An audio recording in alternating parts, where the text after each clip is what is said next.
And we are going to have about 2 hours that we start with Tendai Zitola, who is professor in the Department of Political Science at the University of South Africa, and also a senior research associate at the Institute for Pan-African Thought and Conversation at the University of Johannesburg. Professor Zitola has also been a writing fellow at the Johannesburg Institute for Advanced Study. We will start with Tendai. He will take about 10 minutes to introduce the book. And then we will turn to our discussants, who will each have about 15 minutes to share their thoughts. And after that, Tendai will respond, and then we open up to everyone. Please feel free to raise your hand and share your thoughts and participate in the discussion in this way. After the introduction, we will start with our first discussant, who is Mushibudi Mutimela, who is currently completing her doctoral dissertation at the University of Wits, and is also a lecturer at Department of Political Studies and Governance at the University of the Free States, both in South Africa. After that, we turn to Emnetadesa Wolde-Giorgis, who is an associate professor and director of Ali Mazroui's Center for Higher Education Studies at the University of Johannesburg. Our third discussant is Victoria G. Collis-Buthelezi, who is an associate professor in English and director of the University of Johannesburg Center for the Study of Race, Gender, and Class.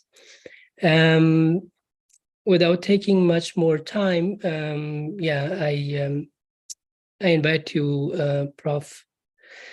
Tendai Zitola, to start. Thank you very much, Fazil, Professor Moradi, for this generous introduction, and thank you all, my discussants, Mnet, Mushibudi, Victoria, and all of you who have made some time to come to this event where we are discussing the book titled Refiguring in Black. I must begin by saying that I'll not go to the details of what is the book about, but what I will do essentially is to map out some of the marginal notes that I have been thinking about since this event has been introduced and thus it taking place. And I'm here to cough out and spit the smoke of Black formalism that has taken a form of what I will call epistemic gangsterism, which is a tendency that has been making rounds in terms of having to prescribe what is Black thought, what is not. And it is unfortunate that this epistemic gangsterism is finding itself in the annals or the circles of the Black critical thought.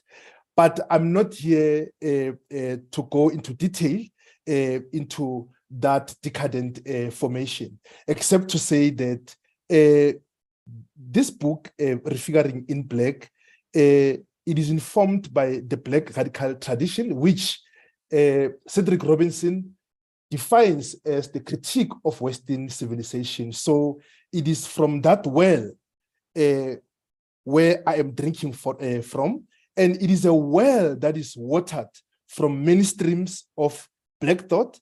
And I do declare that this is a well that will choke the epistemic gangsterism in a form of Black formalism that has claimed to have the last voice on what to write about Black thinkers, what to say, what not to say, which Black thinker to follow, how to write about them. So these mainstreams are there to choke such a formalism. And that is why Refiguring in Black, it is a critique as well of not only the Western civilization, but of that decanted tendency of epistemic gangsterism that presents itself as a Black radical thought, whereas it is not.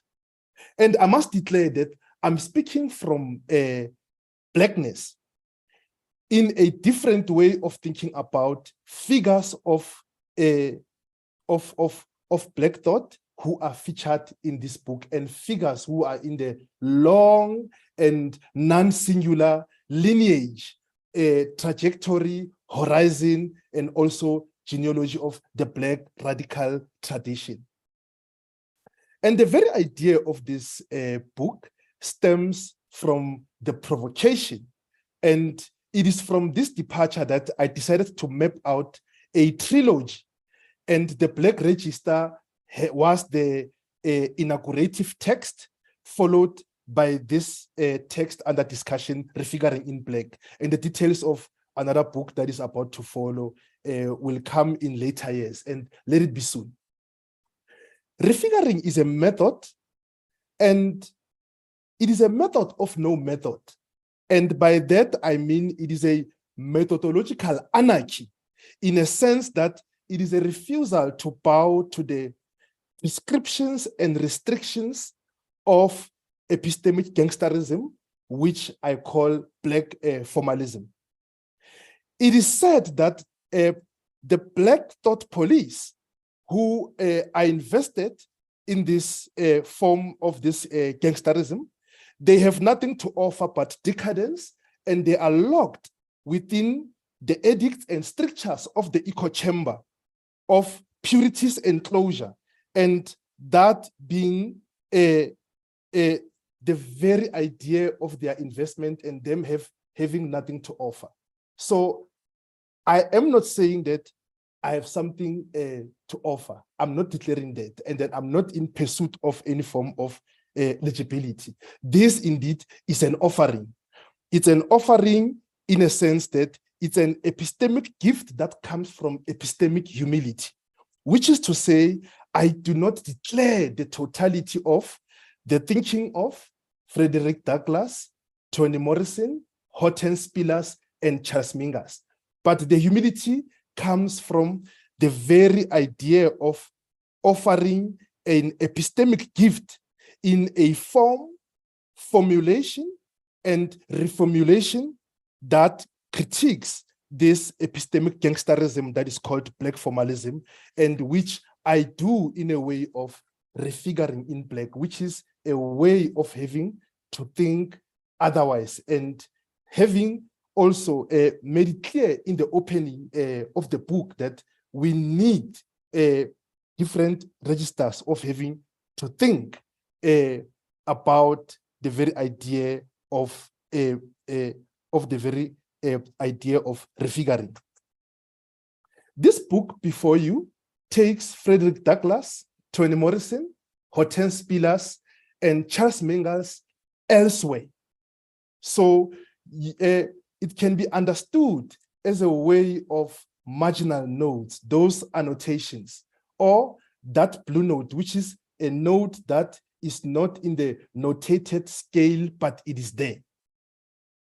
By way of refiguring, I am engaging these aforementioned thinkers from a Black point of view, and I do so with epistemic humility and with that potent force that underwrites it to inaugurate ways of having to think about these figures differently. Refiguring refuses to see these figures as stagnant, as like a biographical figures or empirical figures or the figures that are known in a particular way, which is to say, by way of refiguring, I have even opened a window even to think about these figures even against themselves. The book is here to do only three things. As you see that it has these three chapters.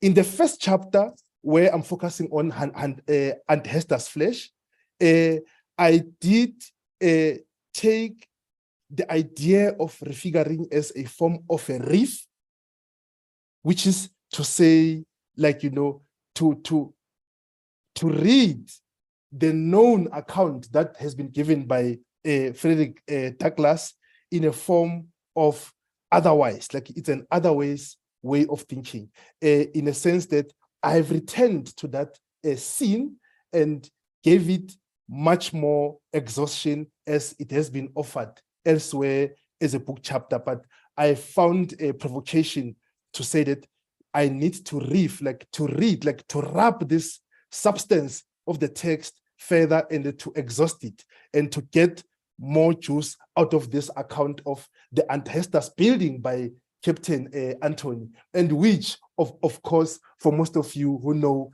Frederick Douglass works, like it's a different account of this horrific event. Secondly, I do orchestrate, like I'm doing a form of orchestration in a sense of having to conduct an orchestra, in a sense of thinking about Toni Morrison, and here having to read closely, Playing in the Dark, which most of you know, upon its publication, upon its scholarly commentary, it has been reduced to a literary text because of Toni Morrison is been known as a novelist, like, you know, and that's why, like, you don't find me referring to Beloved, Sula, and all of a novelist, but to think about Toni Morrison as an epistemologist. And Playing in the Dark, for me, as I was orchestrating as an attitude towards this, has been this approach. And then, of course, thirdly, the book has been doing the issue of improvisation, improvising, like, hence I was thinking about phonographic authorship. And the very interesting thing here, the encounter of Hortense Spillers and Charles Mingus, obviously, if we were reading along Black formalism or whatever form of formalism that is there, it would have been expected that Charles Mingus and Hortense Spillers must be understood through all the things you could be by now if Sigmund Freud's wife was your mother, right? And that title, of course, being something that is apparent because Charles Mingus, in his album, Charles Mingus Presents Charles Mingus, has the title of that song, All the Things You Could Be by Now if Sigmund Freud's wife was your mother. And then Hortense Spillers has an extended essay in the same title, All the Things You Could Be by Now if Sigmund Freud's wife was your mother, Race and Psychoanalysis, right? But I chose to improvise and to play a different note by creating an encounter through the composition of Duke Ellington, which is called Sophisticated Lady. And I made that composition into two things, the song and also the figure of Hortense Spillers. In all these three moves, in what brings this book into being, I made sure that the attitude is that of having to take these thinkers elsewhere. We don't have to wait for some luminaries in Black Thought to do it. Whereas in our encounters, when we are rubbing the text, when we are wrestling and negotiating with it, that we can't make an attempt to open these vistas. And to a close, I'm happy that Refiguring in Black is here in your hands as a matter of concern and provocation that stems from a Black point of view. And it is a way of thinking and seeing differently. And I insist that we have to do different projects and we dare to dismantle the criminal organization that is called Black Formalism. Thank you. Thank you, Tendai. We are now going to turn to Mushibodi. Do you hear me? I can hear you. Thanks, Faisal. Can you hear and see me clearly? Yeah.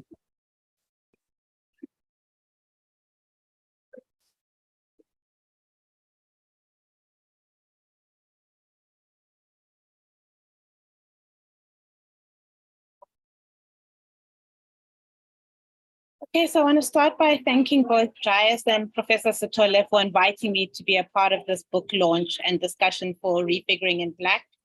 It's been an incredible pleasure reading the text, and it's an even greater pleasure and privilege to be able to offer some comments on it.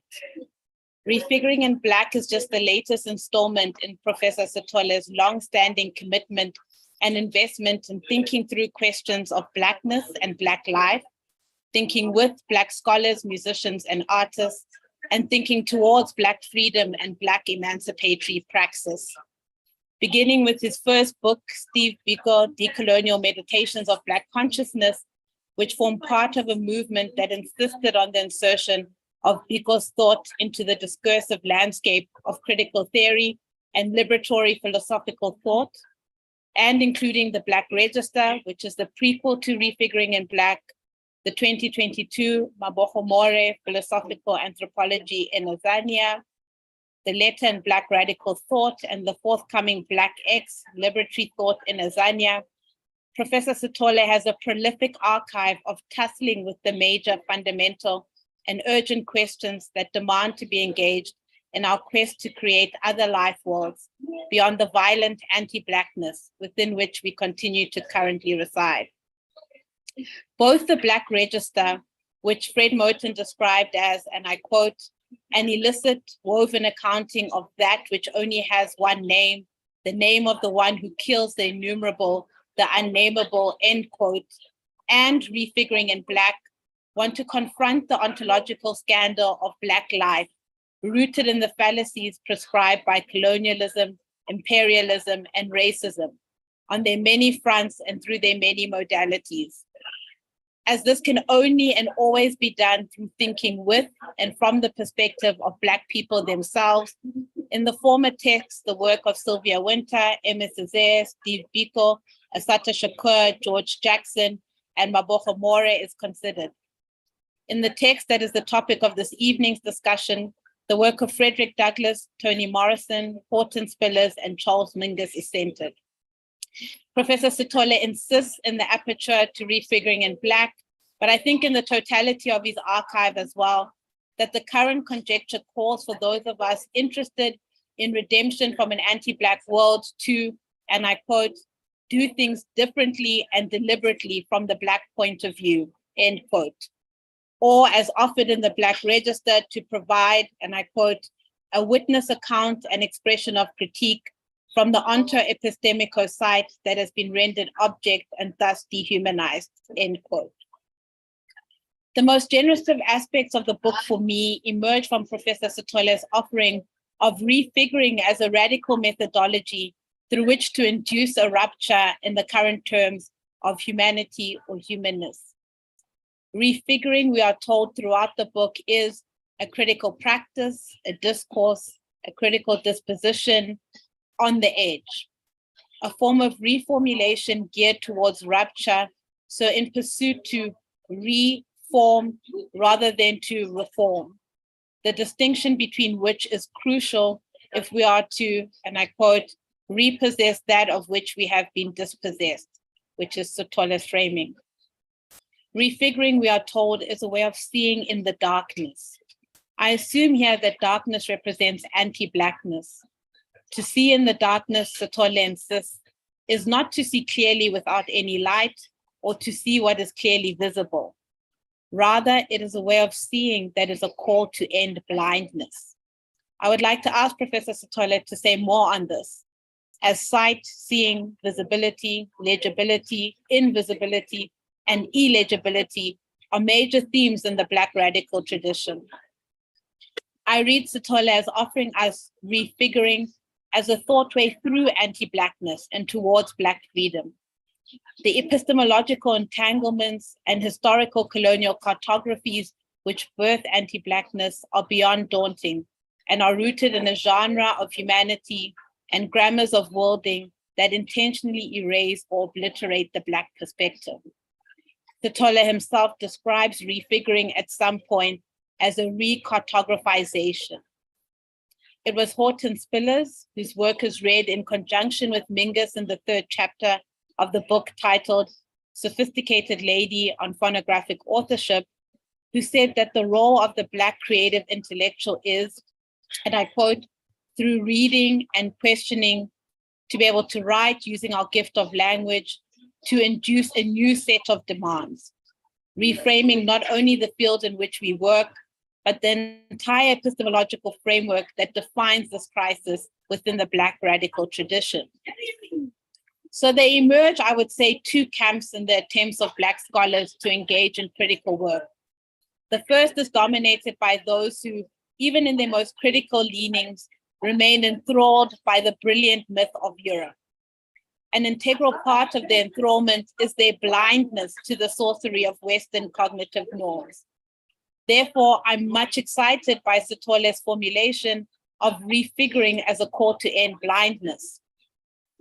In the second camp, wherein I would situate people such as Sylvia Wynter, Toni Morrison, Zakiya Jackson, and Professor Sithole himself, there's an intentional attempt at disenchanting the illusory spell cast by commodified reality. And that last phrase I take from Norval Edwards. Sithole's insistence that Black experience is where it's all at is neither nostalgia nor sentiment. It echoes the words of Erin Kamugisha in The Black Experience of New World Coloniality that, and I quote, Black experience is crucial here, since without it, the ideological fictions of the contemporary world that consign the vast majority of its population to a subhuman status remain uncontested and grow every generation in weight and power. In the chapter on Hester's flesh, Professor Sithole writes, and I'll quote, this banality of dehumanization in its consistent, constant, and continual repetition is made to be such in order to create nothingness out of Aunt Hester and to make Douglas see Captain Anthony's power as divine and what will not be defeated. The question that emerges for me here is to what extent, or perhaps just how, do we map the violation of Aunt Hester's flesh onto the repressive state apparatus and ideological state apparatus that resulted in Marikana, life esidimeni, or the death of up to 73 people in Marshalltown this morning, with the death toll still to rise considerably.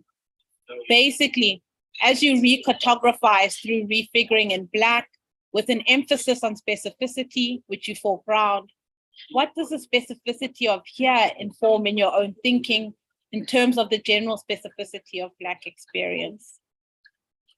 In the chapter titled The Spectre of the Africanist Present, Professor Sithole works through the archive of Toni Morrison and how it gives us tools to write the episteme in the face of epistemic violence.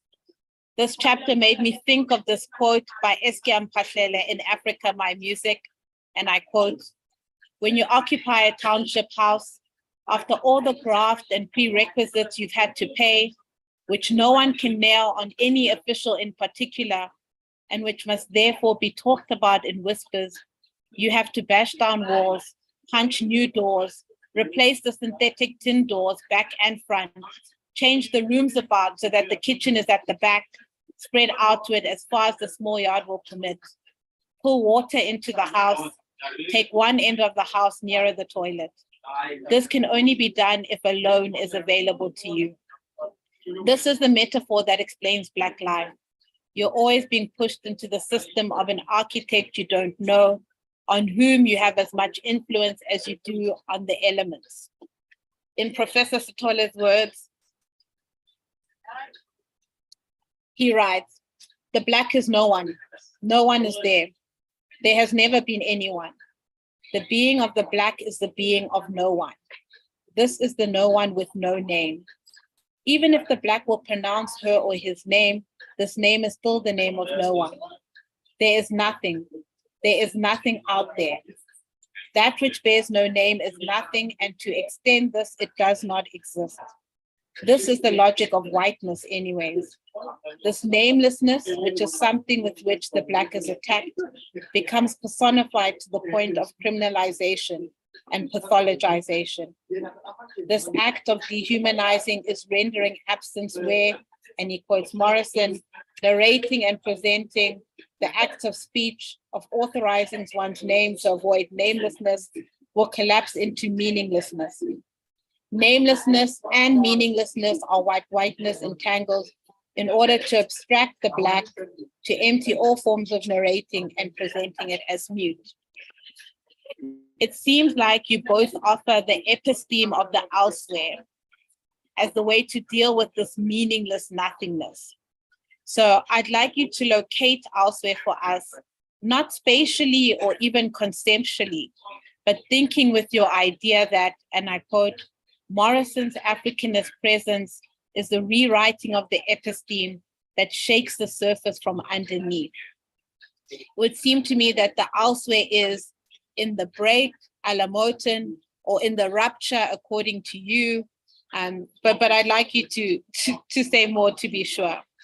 If to be Black is to be forced to organize both the spatio-temporal and socio-political around imposed norms and values which never quite fit right, a system that never quite announces itself, as Mphahlele says, that never announces itself truthfully, so that we expend great time and energy trying to think how best to modify or reform or re-signify it so that it can deliver on its promises of emancipation.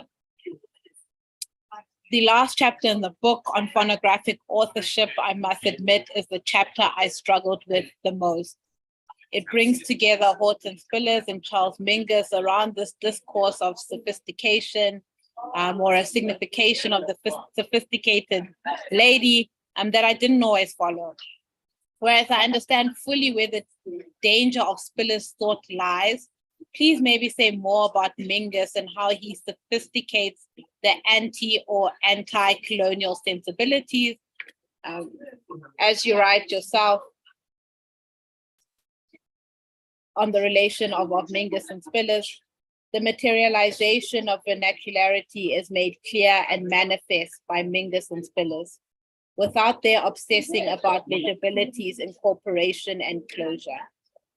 At stake here is what refuses to be legible, but the work of writing, whose vernacularity is the work whose form or formulation and formation is under Judy's mark of disforming. What haunts both Mingus and Spillers is, drawing from Judy, the paramount danger of thinking. It is from this danger that rupture originates by having been imagined and therefore actualized. So it can be said that both Spillers and Mingus are thinking dangerously. The contemplation of sophistication has to do with creating the world by putting themselves in danger. By thinking outside any bounds, they are doing so dangerously. So thinking about how we intervene in these logics, sensibilities, and sentiments in a ways that create a particular type of rupture from which dangerous thinking can happen. I just really wanted you to say more about how you see Mingus contributing to that. So Refiguring in Black is a provocative invitation to refigure the Black intellectual tradition through thoughtways that span the multiple interfaces of Black life, be they sonic, aesthetic, literary, and so on. The responsibility, I read Sithole as saying, is now ours to use these tools generously given by him in this book to add to the capaciousness of the Black intellectual tradition in ways that bring us closer to rupturing the world as is and inaugurating other life worlds geared towards Black abundance. Thanks. Thank you so much. Emnet, do you hear me? Yes. Yeah, please go ahead. Thank you.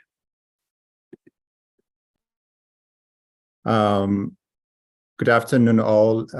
Thank you, Prof. Fazil, for extending the invitation to be part of this interesting discussion. And congratulations also to Prof. Tendai as well. And thank you very much for the opportunity to read this outstanding book, which provides a renewed perspective on the question of Blackness. The book is a compelling piece that promises to speak fresh scholarly discourse on the theorization of Blackness. I think one of the challenges in the current debate about Black life is the standpoint or perspective from which these discussions have been approached or framed.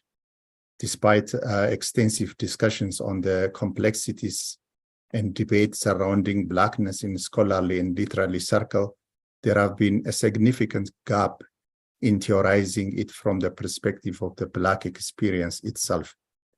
This oversight has diminished the real lived experience of Blacks and silenced the voice and agency of the oppressed, denying them a viewpoint on the atrocities and injustice they have endured. So one of the contributions of this book is its encouragement to think outside the conventional boundaries and approach the portrayal of Black life from an authentic perspective rooted in Black experience. The book urges us to recenter the discussion of Blackness and reaffirm the conceptualization from the perspective of Black experience. As the author stated it clearly, I quote, "There is no refiguring in Black outside Black thought." Thus, the author urges us to rethink the thinking itself and embrace a renewed perspective that narrates Blackness from the viewpoint of Black itself. The aim is not only to reconstruct the past by uncovering facts, but also to deconstruct it by challenging the nature of established truths on which historical evidences are created. The book embraces Black radical thinking as a critique to the distorted Western notion of purity or singularity of origin that inherently disempowers Black experience and heritage, not only in the theorization of reality and truth, but also in Black life itself. Refiguring in Black is a genuine process of empowerment, allowing one to define oneself and reclaim narratives that were forcibly dispossessed from the historiography of Blacks. Thus, the call to recenter narratives of Black experience from the viewpoint of Black itself is, I think, one of the profound contributions of the book. The second contribution of the book could be its theorization of the notion of being and non-being as ontological and philosophical foundation for Black suffering, leading to the dehumanization of the others, stripping Black lives of their inherent humanity from birth to death. In this regard, the book offers a profound explanation of the concept of whiteness as depicted in Frederick Douglass' crippling narrative of slavery. What sets the discussion in the book interesting is it is tracing of Black disposition back to the institution of slavery. The author illustrates how Black existence has been profoundly influenced by a deep-seated dehumanization ingrained within the institution, a legacy that persists even today. The author further reveals the precise nature of dehumanization as it manifested within the complex interplay between slaves and masters, and highlights how this dehumanization became a defining factor, profoundly influencing the daily transgression endured by the Black. This part in particular is quite interesting as the author traced the theory of disposition back to the inherent logic of slavery, deeply embedded in the very interpretation of humanity. The designation as human is predetermined from birth, with those condemned to disposable form of existence often denied recognition as a human being. The narrative reaffirms the very logic of dehumanization as a slave is outside the domain of being. As the author rightfully articulates, the institution of slavery was perpetually built upon the contrasting idea of existence or being and non-existence or non-being. The slave is deemed a non-entry, mere flesh, as the author stated, as object to be owned. The slave is dispossessed, denied even the fundamental possession of life itself. Thus, the book provides a compelling argument stating the fact that these philosophical underpinnings of dehumanization have been employed to marginalize Black narratives and continuously mold discourses surrounding Blackness. The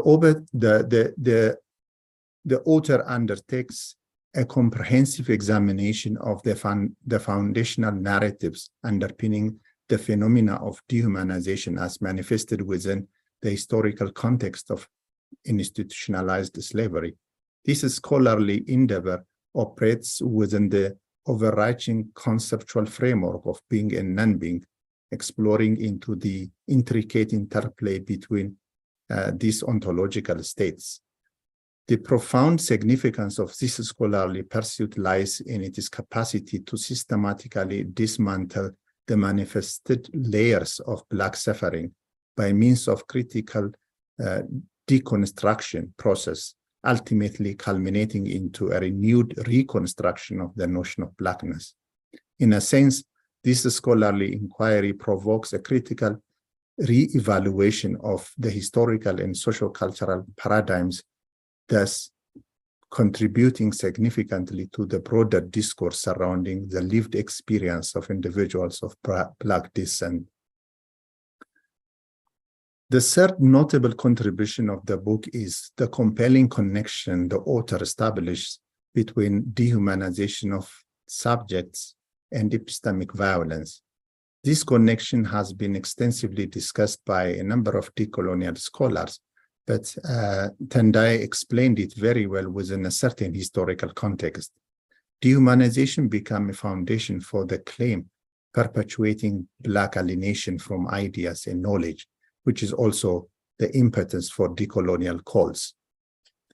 The others are labeled as non-being and thus incapable of producing ideas, and even if they were to, such ideas would be dismissed as invalid.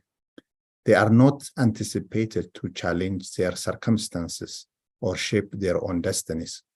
Thus, whiteness imposed a racial conception of humanism where hierarchization and classification of people according to race push non-Westerns to the lower rank of human ontology, where even their being human was doubted, as it was well articulated in Professor Ndovu Gichani's decolonial work, for example. This became a foundation for colonial knowledge structures that were designed to portray white as the pivotal origin of civilization and the sole arbiter of true knowledge. This Eurocentric perspective systematically demonized the colonized natives, wrongly labeling them as ontologically incapable of generating true knowledge. This disposition has enforced a monolithic worldview that exclusively grants power and control to white perspectives.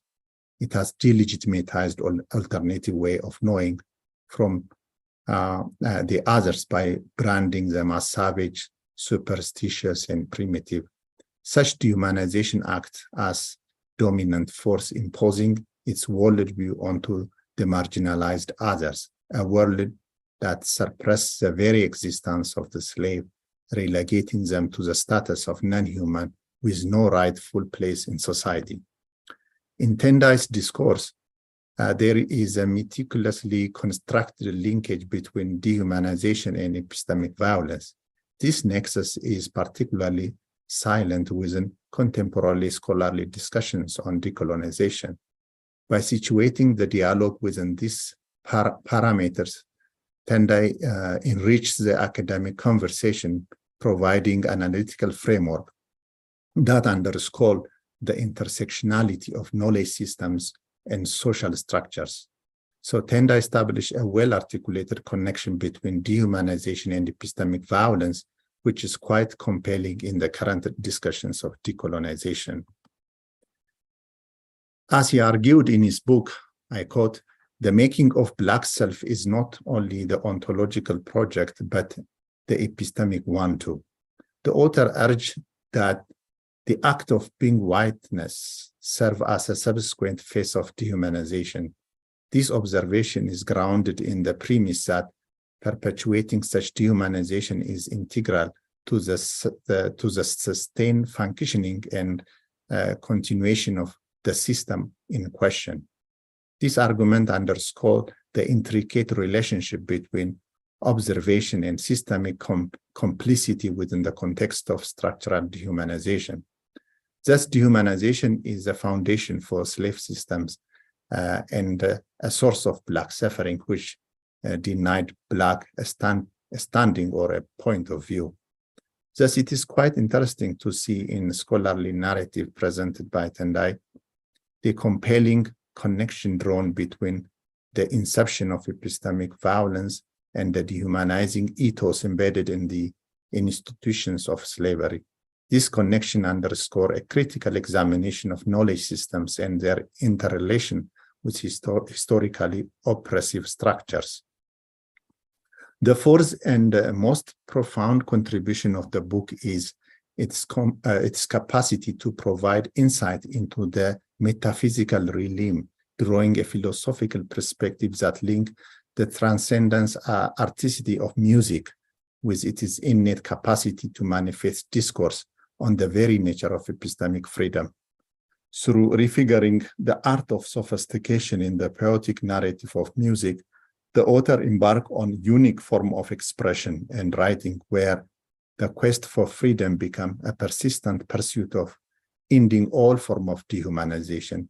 He based his discussion on the sophisticated lady, depicting a sophisticated and critical thinker who embraced a radical figuring of or a rebirth of Blackness. It is fascinating to observe how music, when used as a metaphor, serves as an essential intermediary in the linguistic transcription process. The sophistication emerged from diverse worldview, suggesting the music is crafted from this perspective and a lived experience. Sophistication also challenged single modernity, singularity of origin or purity that has marginalized Black experience, heritage, and knowledge systems. The sophistication is evident in its critical and radical nature, unapologetically addressing the dehumanization of Black life through which Black existence resonates and makes itself heard. The book undoubtedly offers a significant contribution to the discourse on Black life and Blackness. However, some questions remain unanswered. For instance, who is Black in Refiguring Black? Often there is a tendency to depict Black life as a singular, monolithic experience. This inclination towards homogenizing narratives can oversimplify discussions on Black experience, not just glorify, but within also the US experience. In the US, for instance, Blackness is sometimes constructed as anyone of African descent and defined as Black, overriding all other individual traits and characteristics. The mindful of intersectionalities, raising all difference between people labeled as Black. The US Black population has always been diverse, as we all know, even while enslaved. And that diversity has only grown in recent decades. As Black entered into sector of American society from which they had long been excluded, they sought to redefine their place in the emerging post-civil rights social order. The Black middle class grew and the new Black elite expanded. More recently, immigration from Africa and the Caribbean increased as did rate of interracial partnering. Thus, who is Black in the conceptualization of Blackness? So it will be crucial to properly define Black in Refiguring Black so as to properly reflect on the current discussions of Black life. In the same tone, European heritage is often mistakenly equated with whiteness, even though historical records show that much of its history is a result of encounters with various cultures. Nevertheless, in the vast realm of human experience, the book emerged as a profound gesture, urging us to explore deeper into the complex shade of Black experience, challenging our perceptions and urging for self-reflection on the nature of identity and life itself. In a sense, the book navigates the intricate tapestry of time, interweaving past, present, and future. It reaches deep into the echoes of oppressed legacies and the timeless quest for existence, freedom, and self-recognition. Like a mirror to the soul of humanity, it challenges us to reflect on our collective journey and the philosophical underpinning of identity and struggle. If I may ask Tendai one more question, drawing from the perspective in your book, Refiguring in Black, how do you relate your work with the ongoing decolonization discourses? What challenge or gaps do you perceive in the current decolonization debate in Africa? Generally, this is one of the most compelling books I have read in a while. Thank you for the opportunity to reflect upon it, and congratulations again to Prof. Tendai for such an outstanding contribution. Thank you. Thank you so much. And we are now going to our third and last discussant, Professor Putelesi. I don't know if you hear me.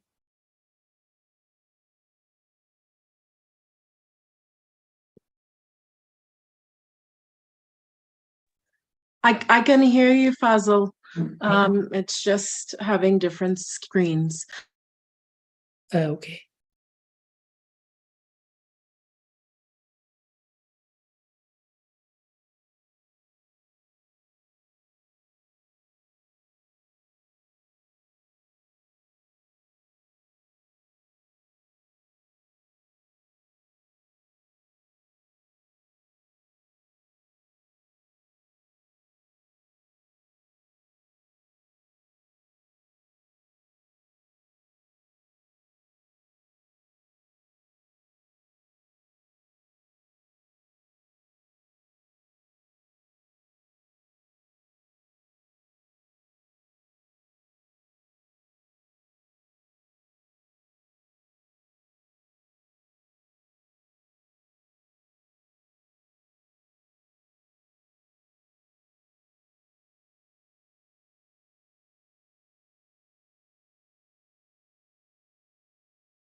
Victoria, I don't know, but we don't hear any. We do not hear you if you are speaking through another screen. I have been speaking. Did you lose me, or you heard nothing? We heard nothing. We can hear you now. Okay. Can you hear me now? Okay. Yeah, exactly. Let me just expand this so I can see both. All right. So I'll start back at the top. First, let me thank Jais for convening us to discuss Tendai's most recent book, Refiguring in Black. Thank you also to Fazil for convening us, and Tendai, of course, for this book. As you know, Tendai, I'm an avid reader of your work, and it's, of course, always a thrill to be in discussion with you and about your ideas and your work. So I'm going to keep my remarks, or try to keep my remarks, relatively brief to have more time for discussion outside of our presentations. In preparing for this evening, I've been thinking about Refiguring in Black, similar to my colleague Mushibudi, in relation to the Black Register. And I do so for a host of reasons. I'm just going to sort of speak to three before I get into a more specific reading or engagement with refiguring. So, of course, there's always the interest to map a thinker's thought and how it changes, shifts, expands, veers away, and more.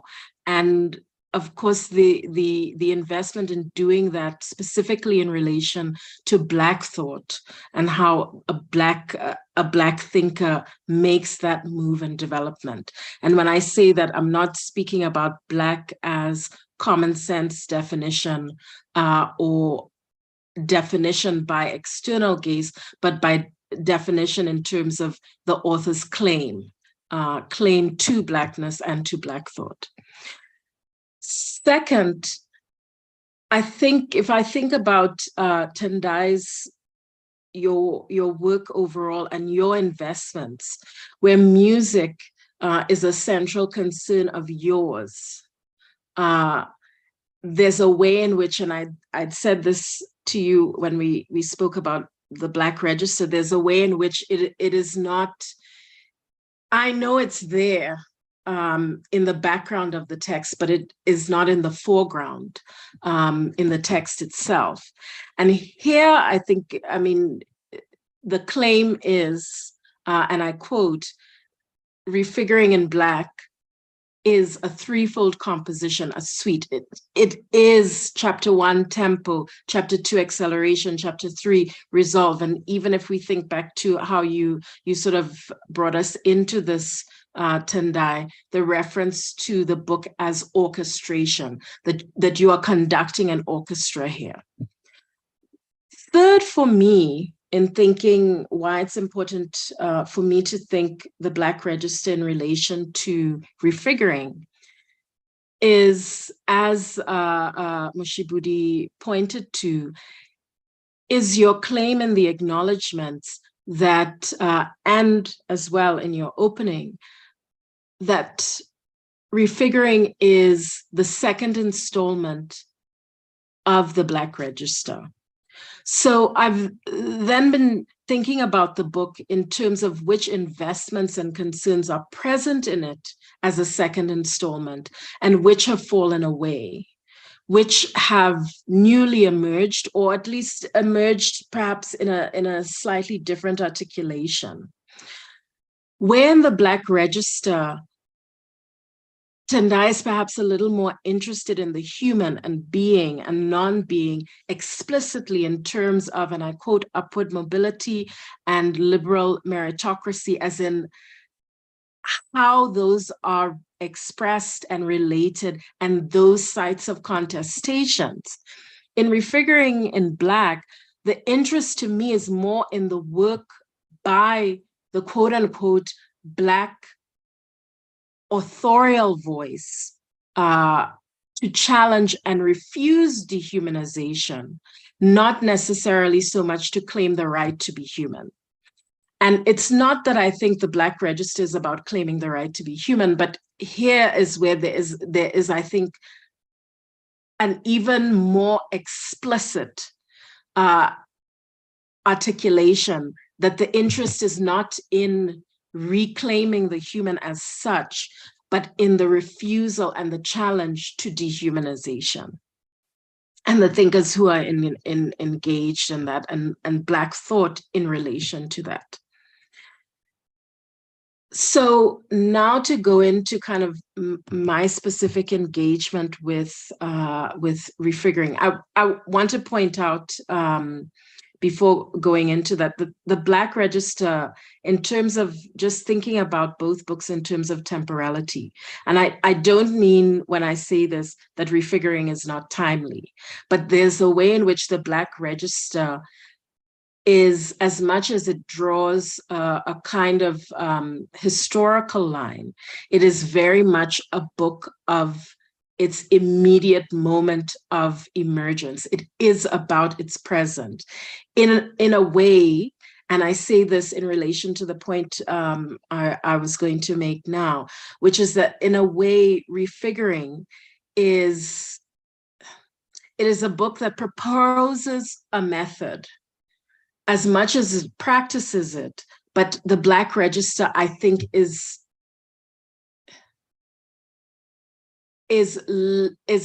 about the praxis and the theorization, whereas Refiguring offers a kind of method. As much as Tendai pointed out, he refuses method.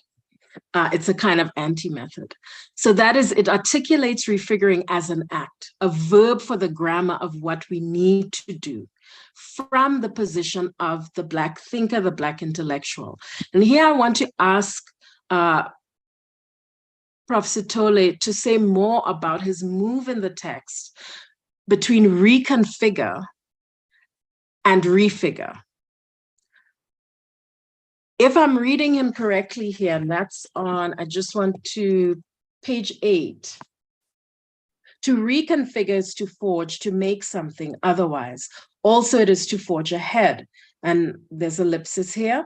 It is to form, set up, build, establish, invent, and so on. But on the negative hand, to forge is to defraud, falsify, counterfeit, imitate, duplicate, and so on. But here in this intervention, to forge means to refigure. Whatever the meaning of the forge is, the Black engages in the first order of its meaning, the positive one, if you like. That is to say, it is the one that creates possibility. And I want to ask for more in this relationship between the shift from reconfigure to refigure. Then, in relation to this, I'm curious about the cartography that this enables and the use and the italicization of otherwise in the book. So I wanted to ask Prof. Sithole if you could speak to the place of otherwise in the book, right? What is that doing? And is it, in the way that I read it, related to this shift, this move from reconfigure to refigure? I wanted to then ask about the relationship between Hartman's subjection and Moten's objection.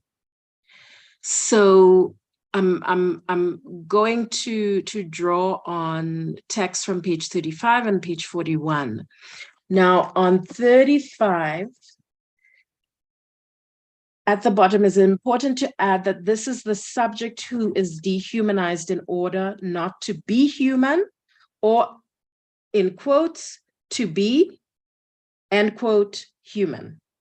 The latter, which is not the case, of course, right? And this is a reading of Hartman.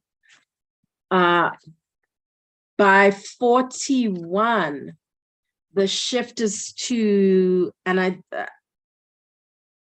the shift is to Hartman's subjection and Moten's objection, right? The relation, thinking about the subject versus the object, right? So by offering the alternative reading to Hartman, Moten asserts that this is resistance in the sense that the object has the capacity to resist. If such an object means the slave for Moten, there can be resistance to what dehumanizes slaves and reduces them to flesh. For Hartman, the slave is caught in the scene of subjection, and for Moten, it is in the scene of objection. Now, in many ways, to me, the amplification of this tension, the tension between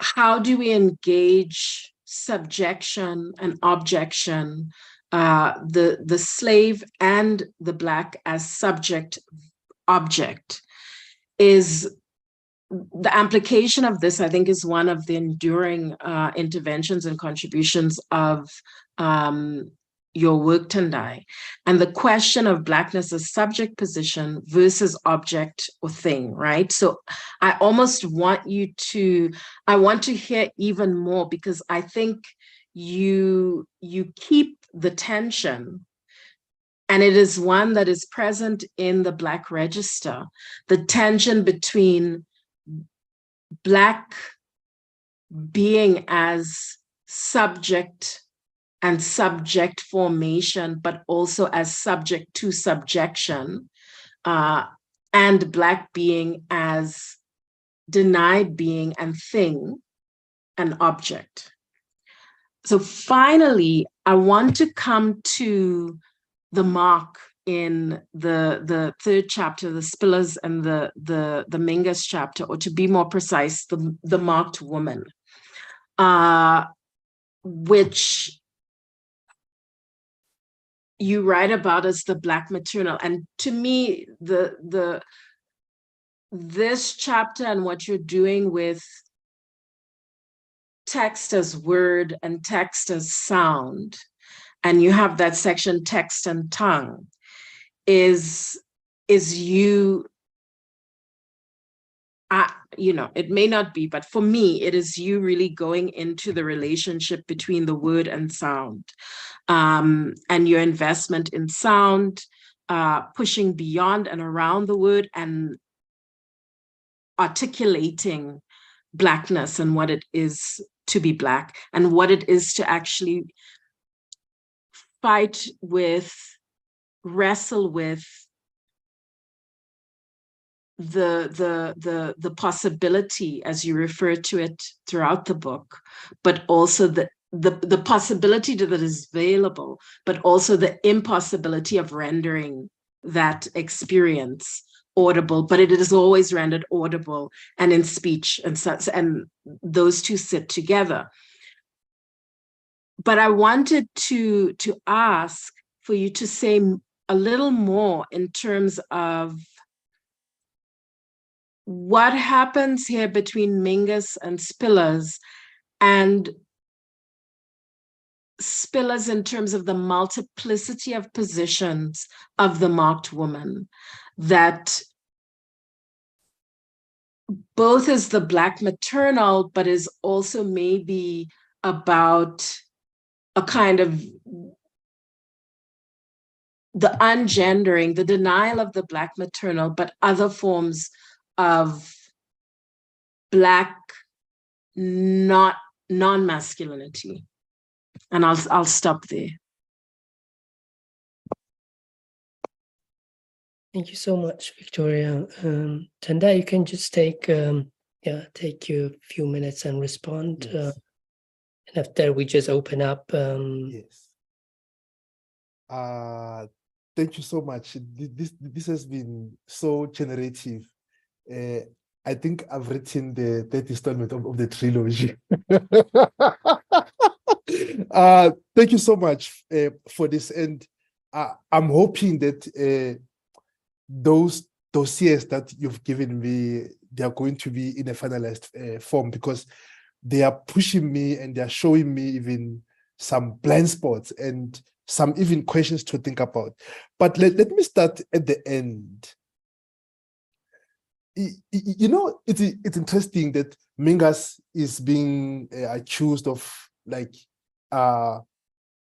the masculinity, all of these things, and something that which he was proud of in some sense, when you read beneath the underdog and then his antics and so forth. But the composition, sophisticated lady, my thinking has always been that, oh, it is Duke's favorite composition. So Mingus reveres Duke Ellington, and therefore he will play, because of like, if you can listen to the recording in the 1964 at Cornell, it's a live performance. So in this track, he does a duo with a pianist called Jackie Bayard, who was the same age with him, and so forth. And you know, when you said this, Victoria, the issue of Spillers vis-a-vis Mingus and the issue of non-masculinity, I thought about the title of this song as well, Sophisticated Lady, that we see Mingus, even if you listen to that composition, it's soft, it's stuff like, you don't see Mingus doing like, you know, his masculine force. But on the other hand, there is a story of him being at Yale, and what there was a bomb scare, and then he said, no, like all people like were evacuated, and he was the one who was remaining on stage playing this composition. And then he said, I'm not gonna be scared by this racist, I'd rather go out playing sophisticated lady. So for me, if you can see in the chapter, I used sophisticated lady in two senses, right? The song, which is the juke composition on how Mingas plays it. And then I come with Spillers as a sophisticated lady, but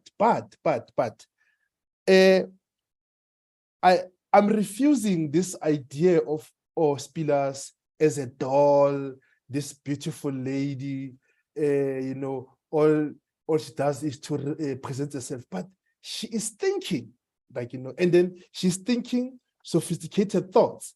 And that, for me, when you conjoin Mingas and Spillers, you find something more generative in terms of having to think about the very idea of sophistication itself. The concept which is even denied to blacks, right? Blacks can be sophisticated. Like you mentioned Fanon, they want to deputize him to Michel Foucault, right? You know, you mentioned Abdullah Ibrahim, they're gonna deputize him to some white pianist. So like we always have that no, blacks must have borrowed somewhere. They cannot be generative in themselves. So that for me, when I say more about this very idea of sophistication, it comes also to the very idea of the text and tongue. And the thing that I want to submit now is for us to think about two concepts: aglosia and glossolalia, right? Aglosia, of course, the loss of language, there's no speech. And then glossolalia, you know, this multiple intricate speech forms, which they will say speaking in tongues. And when you read the work of Hortense Spillers, you read someone who's speaking in tongues, like, you know, like he even pushes the metaphor to the limit. You listen to Mingas itself, he does the same thing. And more especially if one can listen to his works with Charles Mingas and the jazz workshop, like how he pushes improvisation, how he collapses, even because of like, this is a music that cannot be notated easily. Hence, like people had to learn by the ear. And the issue of the black maternal comes very akin. Let's go back to Hortense Spillers' seminal essay, right? Baby Mama and Papa Maybe, an American grammar book. And he opens, she opens the essay to say, I'm a marked woman and nobody knows my name. Just imagine if you were to repeat that, I'm a marked woman, nobody knows my name. I'm a marked woman, nobody. That generates the idea of the scratch on the phonograph. Hence, like I was saying, phonographic authorship, right? Which is that way of writing about the phonograph as the material, but also as an abstraction itself. And just imagine if you were to stay in that opening, haunting line that Hortense Spillers does, like the scratch on the vinyl that always, when it is on the platter, the stylus will refuse to skip on the other line. It will repeat the very same thing. And what does it mean to think from that sophistication, from that point of being marked? And I think this very idea of being marked speaks to the very idea of subjection. Not in a sense of Michel Foucault, like subjection as it is, but the very idea of being denied humanity, even if this humanity is insisted, it is claimed upon. Look, whatever Black people do, right, whether they are different or they are different markers, wherever they are marked, right? And they are killed for the very idea of that mark, and they are killed and they cannot be accounted for. Whatever that is being done to them, it is done with license. And you are so right, Victoria. I am scared to resolve this tension between what Saidiya Hartman does, like, and then what Fred Moten does, because I must admit that I became so embarrassed over the years of having to read this anti-Hester encounter between these two thinkers hastily, and then coming to my own conclusions. And then these authors produced books that even do not resolve this tension. And that's where I said, no, I must, wash my feet and claim epistemic humility, because it is something that both of them are not resolving. And we can have another discussion on how this encounter started as a book review that Fred Moten did, and then it became expounded in the break. And then later, Fred Moten revisits the very same scene, and then Saidiya Hartman produced another book which seems to vindicate what Fred Moten said before. So in that way, it makes me scared to resolve this tension, and I'm not gesturing to. And it brings me to this very idea of refiguring. If you can look, reconfigure, it has this idea of completeness. I'm unmaking and remaking this, or I am rupturing and saturating this, bringing it together. But if you look at refiguring has that sense of immediacy, like as you rightfully pointed out, like it is vis-a-vis the Black Register. Now I'm making a move, like temporality-wise, that no, let me do this thing now. You are doing it now, like as an operation, and it creates nothing but a landmine, because of you have to understand the very idea of forging in ways that have to do with the very idea of poiesis itself, like, as Ronald A. Judy has made the issue of poiesis in Black, this issue of making, like something not only out of nothing, but making something even in a condition of impossibility to say this cannot be done. Of course, outside the limits of liberal meritocracy, its humanism, its sensibilities and closure and telos. But to say, even if we don't have this, we are being choked, we're gonna steal this air to breathe, right? Even if we are denied institutions, we'll create something on the side. And it brings me to the very idea of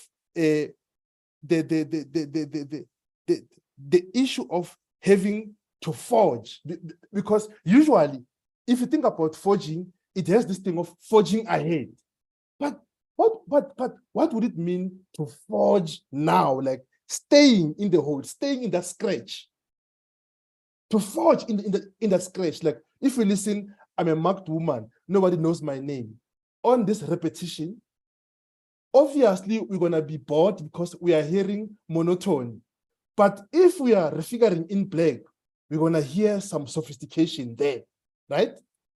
We're gonna stay there. Like it's the same like reading Nobese Phillips, a poet. It's the same like reading the poetry of Nathaniel Mechi. Like you need to be elsewhere. You need to do otherwise. And why this otherwise is italicized, of course, I owe this concept, as I've shown from Professor Crowley, like, on Pentecostal breath, that how this otherwise is a generative possibility. But what is being generated is not what we can celebrate in terms of it being tangible, us feeling it now. Like, you know, I always look at, think about Black people in trains. Before the lockdown, they were cramped in trains. They will do these amazing sermons, right? But they know that when they go to work, they're going to be exploited, they're going to be overworked, and they're going to come back home late. But when they are on the train, everything disappears. That moment that they are seizing on is something that makes me to think about. And it brings me to what Mnet, the issue of having to theorize, how do I theorize Blackness? I'm theorizing Blackness from that disposition of those who are making it their duty that something has to be done, not in the form of these neoliberal solutions of, oh, what is the solution? Oh, I'm human like you. But those who are saying, we're gonna forge something out of this. We're gonna create parallel institutions, even if we are brutalized into these ones. We're gonna refuse, in as much as they are battering us, but we will steal that one Saturday, right? In the all 5 days and make the best out of it, right? So those are the things that even existed even in slavery as an institution, right? That there has been that insistence of the Black experience, which has agency, but knowing that the condition will not change, right? But there'll be those pockets of resistance that will happen, whether they are seen or not, whether they materialize is neither here or there, but the very act of doing them is what tells us something. And it is this very idea which speaks to there is no refiguring in Black outside Black thought. It is Black, it is Black's thinking, right? So this is how are Blacks thinking in making the otherwise possibility, even though that possibility will not be realized. But what sustains them, like those acts of squeezing the dry lemon and getting a juice out of it, even though there can be only one drop that can come out of it. But it will count for something, like it will count for something to take things elsewhere, right? For things not to be in the way that they have not been intended. And that is why if you see refiguring in Black, this shows the very idea of Blacks coming into themselves, right? But it is not this humanity that is claiming, oh, I'm human, just like you, yeah, blah, blah, blah. No, anti-Blackness is there, like it's crushing, like it's crushing the bones of Blacks, like in sadistic forms like that are continuing, but there is that insistent refusal. And that is the very idea of having to think about dehumanization, right? We're not saying that dehumanization is over, let's forget, let's create other things, or we are understanding things in terms of order and epochs. Dehumanization is still there, like it's a technology, it is mutating, like it is adapting, it is hiding itself, like, you know, it is produced even from other sides that we are not thinking of. But the issue of having to dismantle these edifices of dehumanization is the very idea of Blackness making the world otherwise. Even though this world is not realized, in a sense that even if there can be failure, there can be disappointment, there can be betrayal, right? But there will be that insistence, right, of having to continue. And this explains even the very idea of epistemic violence, the way it happens. As like I've lamented in the beginning about this epistemic gangsterism that comes in the very idea of Black formalism, which claims to have the totality of thought. And it is so sad that this form of epistemic gangsterism, it's happening in platforms that will not even confront your work. Like they'll just say, oh, blah, blah, blah, book is crap. But if you can press them, like, you know, substantiate your argument, like, you know, flesh your criticism out, they will fail. Like, you know, this very idea of having echo chambers that will not read Mushibudi because our cult boss disagrees with the ideas. So I don't like Shibu's book because of my boss. My cult boss doesn't like it. So we are having epistemic racism not only as a form of the conservative attacks, liberal paternalism, but also through this idea of purity, which says that, oh, there's only one way of reading Biko. Oh, I used to hang out with Biko in the Shepin. Therefore, I know him. You can't say anything about him. It's like we have like even the tendency of epistemic racism and violence as existing in tandem, and then at the same time, that reproduces itself to be the very same weapon of epistemic gangsterism, and where even the culture of criticism and critique gets depleted in having to engage the work. So the thing that I am interested in terms of what is Blackness, I don't come with a singular definition because of like there are different markers, right? But from where I am, and from where I go as I am, because of like this body is marked everywhere. Anti-Blackness does not split its hair to say, oh, this is the Blackness of Creoleness, this is the Blackness of liberalism, like, you know, even Blacks like who are conservatives or Blacks who are liberals, they are still at the receiving end of anti-Blackness. So I'm thinking from that disposition of having to critique this anti-Blackness, this dehumanization that you have pointed out, which has been a concern of my work from the Black point of view. When I'm claiming the Black point of view, I am saying I don't think outside my embodied experience as I experience the very condition of being Black in an anti-Black world.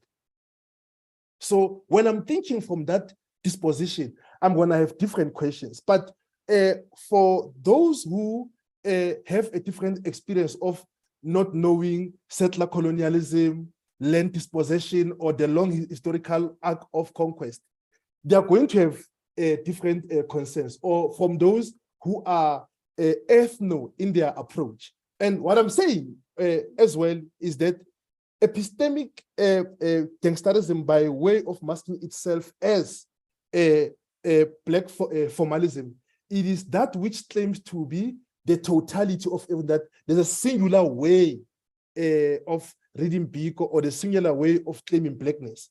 Hence, in my opening of this book, I'm like, there must be many ways of refiguring, like, you know. So the Black point of view that I am coming from, it is not like a totality, like of a locus standi, like it's a particular formation, like, you know, that of course has to be open to other formations elsewhere, which have not only different experiences of anti-Blackness, but how they conceive the very idea of Blackness itself. So that's where I'm coming with the very idea of Blackness. Lastly, Mushibudi, the issue of seeing. You know, like there's a small, that thing is a sentence, it's not even explained. Gujiwa Tiongo in Decolonizing the Mind, it says, we have to see clearly. And I'm following that line. And he is not expanding on it. But I believe in that mystery of that, we have to see clearly. That's what has been pushing me on this very idea of seeing, a different way of seeing. For example, we know like the banal story of the elephant, like, you know, and the blind man, so which I will not go into.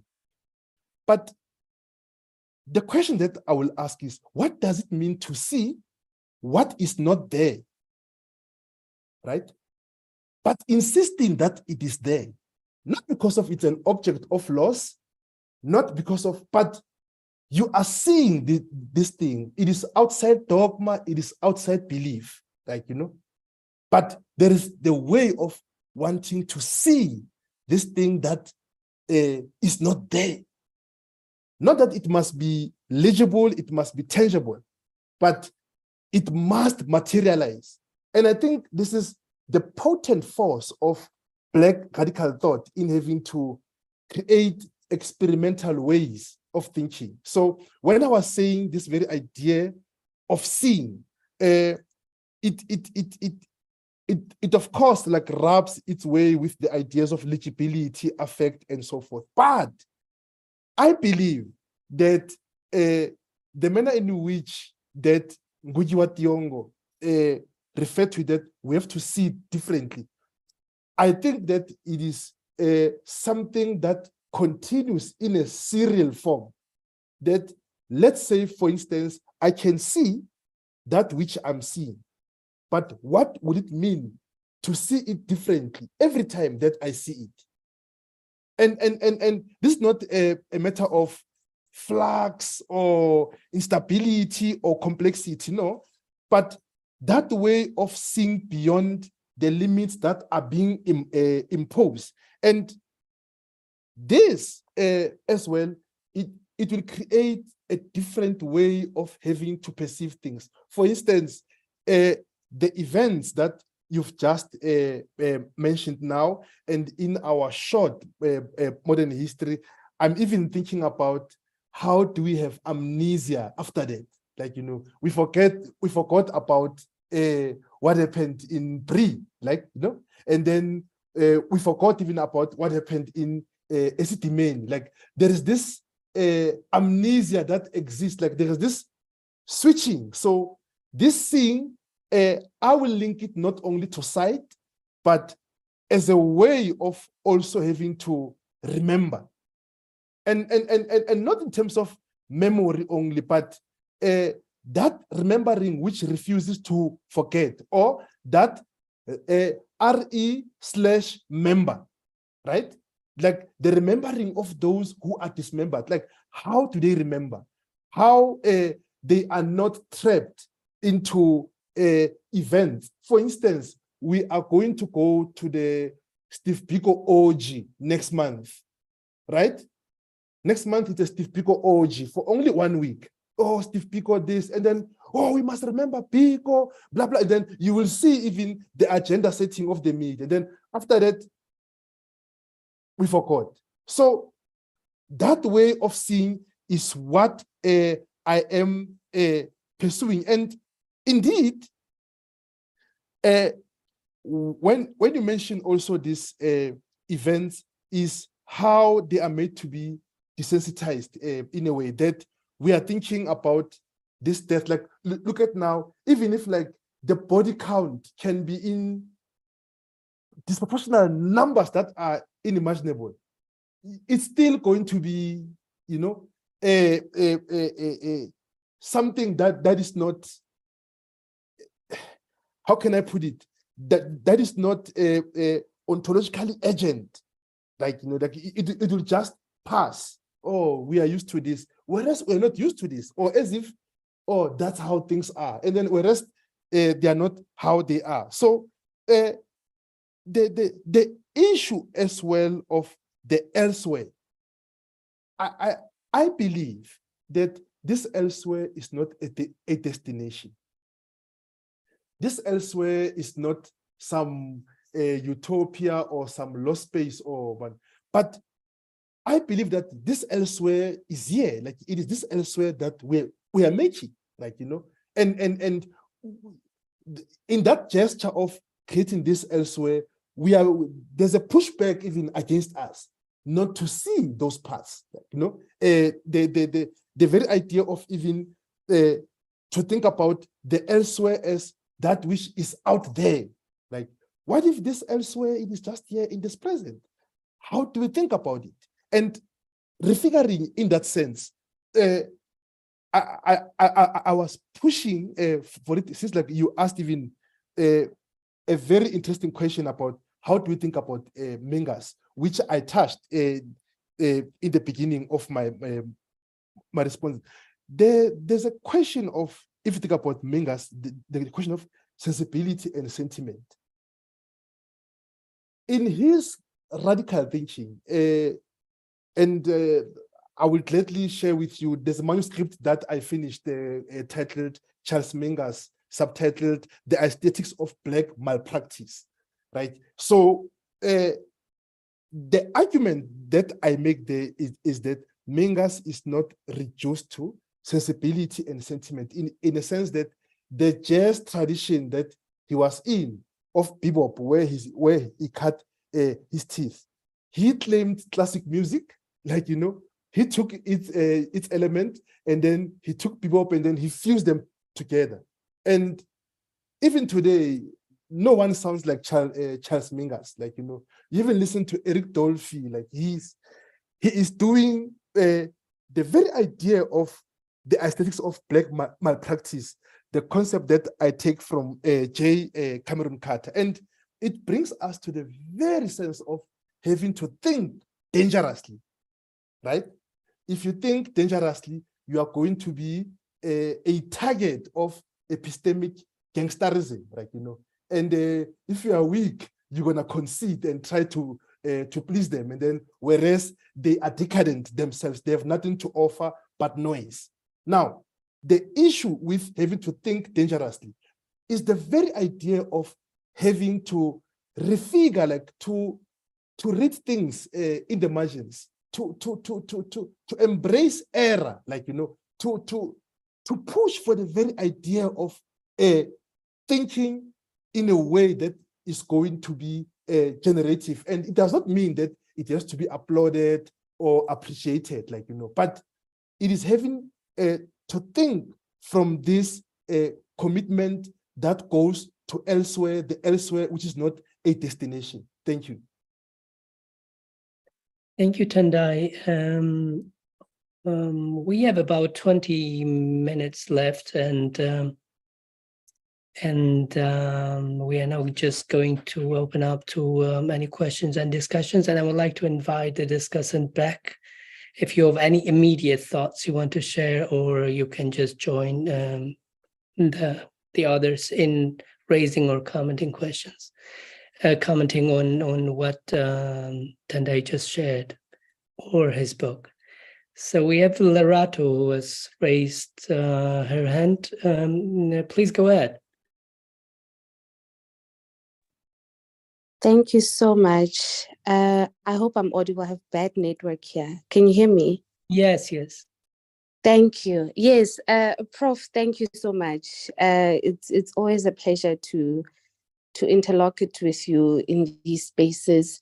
I just have one question, and then I have one thing that I just wanted to add, which is just, you know, to expound on what you've said. My first question, when you spoke about, you spoke about a license, you know, that whiteness has this license to just exterminate and kill as it wishes. And what came to my mind is the soundtrack for 007, License to Kill by Gladys Knight. And with that, I want to conjoin it to my broader question, because I want to ask about reconfiguring and mass media, which are obviously mechanisms of the state. And also when you look at the cover of the book by Wilderson, Red, White, Black, it's the picture there is from the movie Monsters Ball, where Halle Berry got an Oscar for that. And I was just thinking about that because when we speak of refiguring, that's all obviously a language of poesis, right?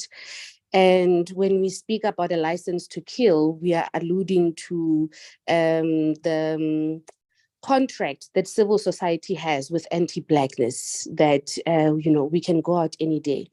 And we see this play out as well in mass media. And I love the fact that in your archive, you pull these strings together of, artists and all these other key figure players in the Black radical tradition when you spoke about the sophisticated lady and so forth. And so I wanted to ask, when we think of refiguring, when we want to employ this language of poesis, of creation, how do we do that within mass media? If we think of mass media as mechanisms of the state that are deployed to become catalysts of our own undoing and become catalysts of this forming of the subjectivity that we employ. And secondly, for those who don't know in the audience, I'm sorry I didn't introduce myself, but I'm in biblical studies. I work with Professor Stole Junisa, so I'm in Old Testament. I just wanted to affirm something you said about the elsewhere. And I wanted to affirm it as a theologian that for me, it conjures up, the idea of eschatology. And besides that, it conjures up for me as a Nietzschean scholar, this idea of the Übermensch. And within that, we speak of the Hic et Nunc. So it's the here and now. We are not looking for a utopia or a Perusia or a purgatory state, but we want to refigure now. So I just wanted to also affirm that from a theological perspective, that this idea of Perusia is very detrimental if we want to speak about refiguring and poesis and the here and now. Thank you, Prof. Thank you, Lerato. So far, we don't have any raised hand, Tendai, if you want to engage with. Can you hold on? We have Bafana. Yeah. Bafana, please go ahead. Okay, thank you very much for this opportunity to ask a question. And thank you to Prof. Tendai and all discussants. I think you provided insightful perspectives, about this book. I would like to ask 3 questions about the book in proposing Refiguring in Black. So my interest here is specifically on the matters of Black ontology, because this is a concept that I'm trying to understand, right? So the first question is, what reflections does this book propose about Black ontology in a general sense? The second question is, can you comment on the nonsense you are making about Black ontology in relation to your previous works and other Black radical thinkers you might think about? The last question, I think this also relates to the previous question, is that I'm interested in the main ideas of one of the papers that you previously wrote, which is the concept of the Black subject in Fanon, right? You have reflected on Fanon's conception of the Black subject, and part of Fanon's assertion pertaining ontology is that ontology does not allow us to understand the being of the Black, since it ignores a lived experience. My question pertaining to this is, are you also extending this reflection in this book? If so, how are you extending your thoughts here? And if you're not, I would like to ask, in what ways are you not reflecting on this aspect and why? Thank you. And there you can engage. Yeah, no, thanks, Fazil. Thanks, Bafana. The issue of Black ontology, like it has been, like, for me, I've been reading it outside of the limits of what ontology is from Heideggerian humanism. Like I've been doing it from, of course, as rightfully pointed it out, from Frantz Fanon, but also making different moves. But what I will say briefly in terms of this, I am thinking of this Black life, that which is refused the very idea of life by virtue of it being dispossessed, dispossessed of its land, dispossessed of its humanity, dispossessed also of its labor, in a sense that it is a life that is denied justice. So if you put the grammars of justice in the liberal script, that seeks to collapse. And if we were to think about the very idea of ontology, like in terms of the very trajectory of my work, the consistency has always been the thread of dehumanization, how Blacks are living under duress and what forms of resistance and critiques that come from Blacks, and the role of subjection in having to make a Black life not to be legible, in a sense that Black life is made to be that which is disposable. It can be killed, it can be destroyed, it can be violated without any form of consequence, in a sense that there are no institutions that reinforce Black people. Like, as you know, in this country, South Africa, it's illegal for Black people to meet on their own. It's illegal. It is unconstitutional for Black people to meet on their own.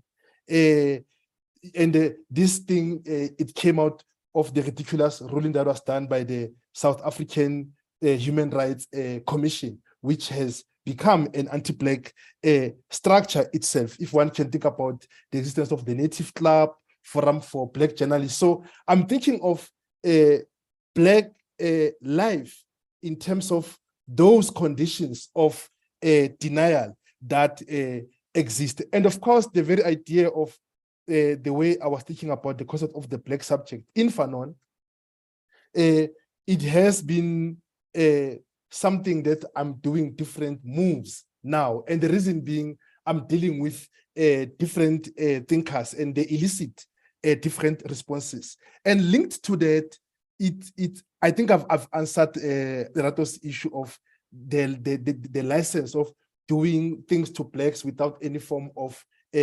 consequence, precisely because we have no institutions that are supporting our ontology, including even our memory as Black people in the long arc of settler colonial conquest. We have no institutions that are supporting us, like, you know, that can say you cannot desecrate the memory of Black people. Like, you know, what we have this, your TRCs, all of this cosmetic things that are existing, and also we don't even have the grammar to articulate those. Like they will be seen as if we are saying things that are ridiculous or seditious, if you like. So if you think about I wouldn't want to think about the mass media as because like it's a very complex phenomenon. Of course, outside its typology of radio, television, and newspaper, and social media, and so forth. But the complexity of having to think about what is mainstream, what is underground, and then also what is marginal, what is community, or what is alternative. So there are, of course, like like the issues of media institutions and particular ideas, and how they are diffused and how they are sedimented, if you like. But here, I wouldn't have solutions, like, because what I can say is that we need to have these institutions, and they don't have to be major, because like if you saw even during the period of apartheid, we had your Staff Rider, we have Medu, we like when Sechaba, like a lot of like media outlets, like which were outside the apparatus of the state. But indeed, there is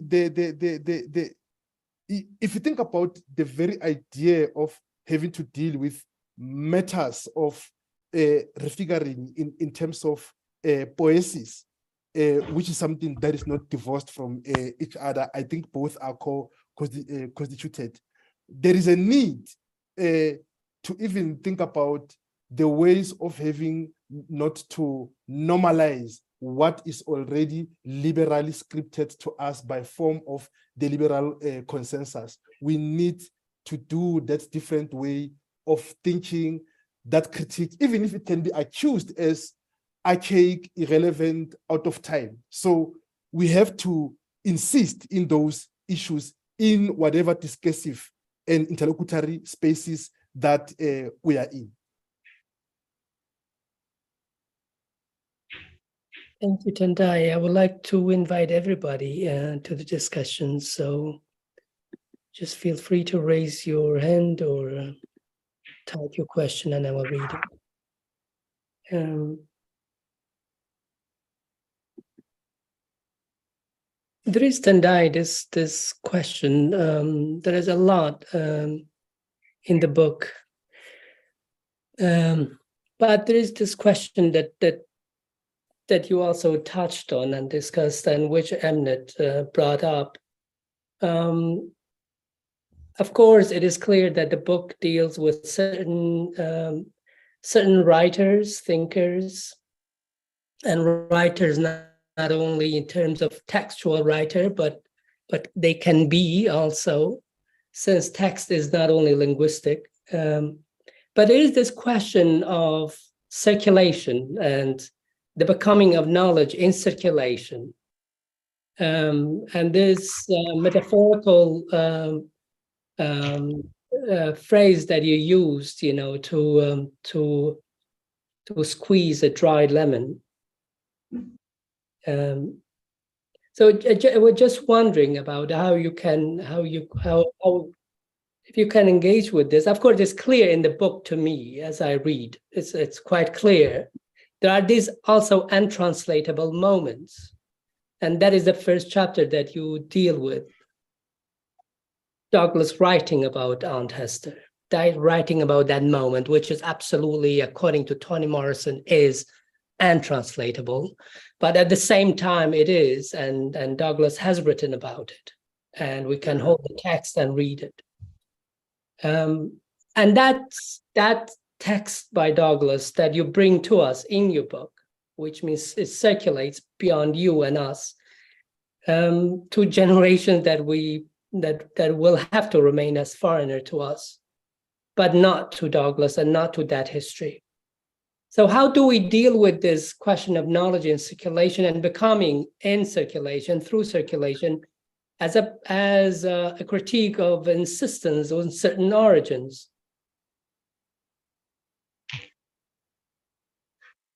Yeah, thanks for that, Fazil.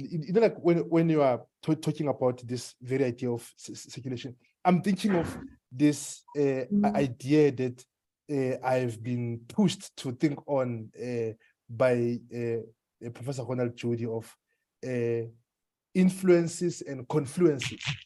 And something that I didn't like, as you are saying it, I'm thinking about it now. Like in this book, remember, Beloved, the becoming of Beloved came as a result of, Toni Morrison finding, something that could have been neglected, which was not textually valuable.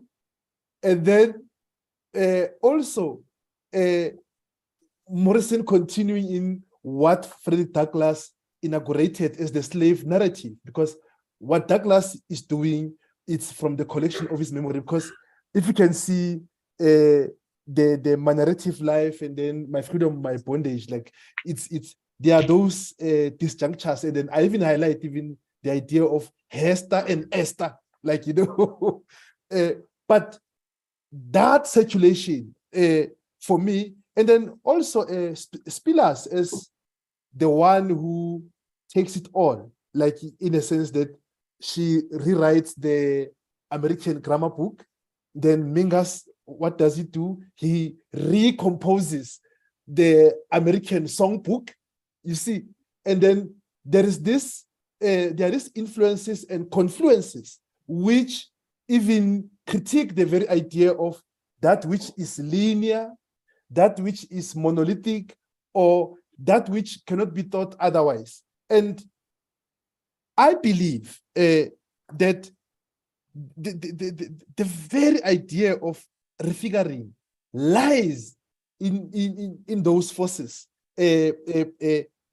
outplaying themselves of these influences and co-influences, and then moving in different temporalities and registers, but not of course in a postmodern sense, but how Black thinkers are located at a particular moment and having to think the unthinkable, right? Or to do that which can be dismissed, you know. So this also even attests to reams and reams of manuscripts that are lying in people's shelves that publishers cannot deal with because of their hot potato, not because of their scandalous or anything, but those who are reading them are not prepared for such work. Not that like such work is shocking or it is hilarious, dense, or complex, but because of such work refuses to pander to the established and hegemonized sensibilities. So that's how like I can frame this very idea of circulation. We have a few minutes left, so if the discussants, if you have something to share now after Lerato's intervention, so please feel free to do so. Lerato, please. Oh, thank you so much. And I'm going to be very brief because I just wanted to respond to Professor Stolle with regards to my question of mass media.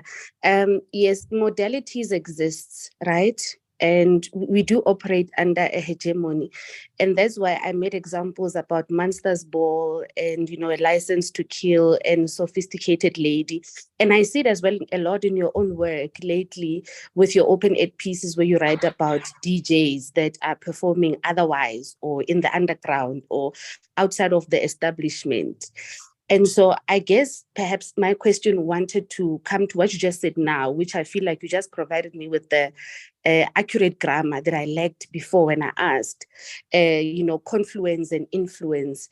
And so I guess maybe I wanted to find out, when is it that we realize that within refiguring that we are caught in this infinite loop or this Ouroboros of just thinking otherwise, now to employ Judy as well, since we're speaking about, poesis or semiosis or whatever the case might be. So when do we realize that within this, refiguring, when you say that there are, CDs that are lying in people's basements or whatever, and not because they did not challenge the establishment, or they did not say something that was challenging to the establishment. But I guess my case is that when do we come to that point where we say that, look, this is, we are just caught in a moment of liminality. Let me put it like that. How do we recognize moments of liminality within refiguring? And if we say refiguring is a process of thought, and I asked about mass media, and someone else can ask about other things. Just not so long ago, me and you were talking about obituaries that are read on the radio, on Lesedi FM, How do we remember people? Who are these people that are read on the radio? And, or the re-r/member that you spoke about.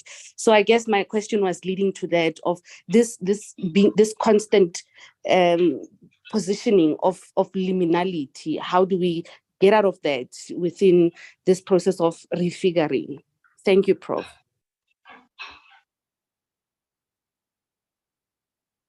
Thank you, Lorato. I will take the overall response. Yeah. I think Alois has shared a question with Mushibudi. If you want to raise it, please go ahead.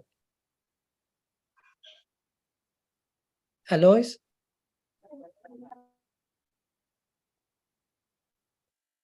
Mushibudi, do you want to read the question? I can read his question for you that he posted to me by mistake. He says, Prof, thank you as usual. You never disappoint.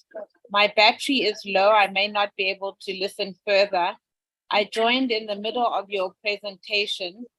Prof, white supremacy as a machinery of anti-Blackness, how does it sustain and co-opt Black people as a violent resource and a means against Black masses?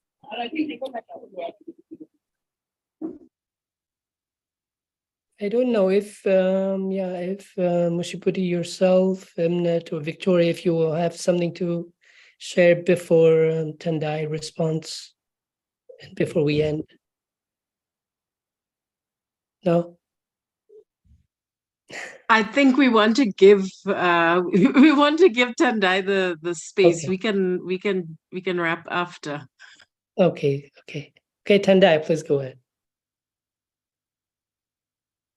Oh no, thanks for this. Like, yeah, the issue that Rato, like that you are raising in terms of clarity, like, yeah, I do get it. Like, the issue for me is also how do we claim, like, you know, those liminal spaces, quote unquote, but of course, bracket me, I'm outside Baba or the postmodern grammar, because there's a different way that I understand that concept. How do we make, because of like refiguring is the very idea of the doing now, right? What do we do with it? So not in a sense of, oh, it's agency, blah, blah, blah. No, but the very idea of having to do this experiments, like, you know, because I believe that Black lives in its conditions of insisting on possibility is that which is invested in experiments. And we've seen these beautiful experiments, even in Saidiya Hartman's work and many other Black thinkers' work, including even in this country, in different formations, genres, and so forth. And that even comes to how even the other work that I'm doing on DJs as well. I'm thinking about these people like who are creating joy in these spaces of duress. How are they doing it? Or in the spaces that might be dismissed as hedonistic spaces, but you find that there is so much subjectivity going on there. Like, you know, how do we even understand the conversations and the coming together of those experiments? That's what I'm interested in. Of course, Alios, like this is a long and a repeated thing. Like, you know, how white supremacy, you know, incorporates or twists some Black tongues. We know that it only stems from one simple thing: having the exceptional Black, right? You know, if you are Black, you are in pursuit of legibility, you want exceptional, you are the only one, you are sipping tea, you are the one who is even our spokesperson in the white table drinking tea there. And then when they violate you, you come and then you come out radicalized, and then you want to teach us about racism, whereas we know like what you've been doing. So these things, it's a long machinery that has been going on, and which I think that we have to throw a spanner on, in a sense that on the other hand, we have even the other phenomenon of you know, Black anti-Blackness, which is outplaying itself in ways that are disturbing, but at the same time, there are those who are being targeted and violated. They're expected to play the bigger person. They can't criticize because if they push back or the Black cause is so fragile, let them brutalize you, be a big brother, pretend, hug them, laugh with them affectionately, whereas on the other back end, they are doing the mess on you. So I think I will rephrase or repeat the call that has been made by Fred Moten that we have to renew our modes of Black assembly. Like we need to do that, like, because we need even to decapitate those who are claiming to be the gods of Black radical thought, who are coming there to censor us, coming there to make sure that we are speaking in line, we are sticking in line. We need to decapitate them and do things as we want to do.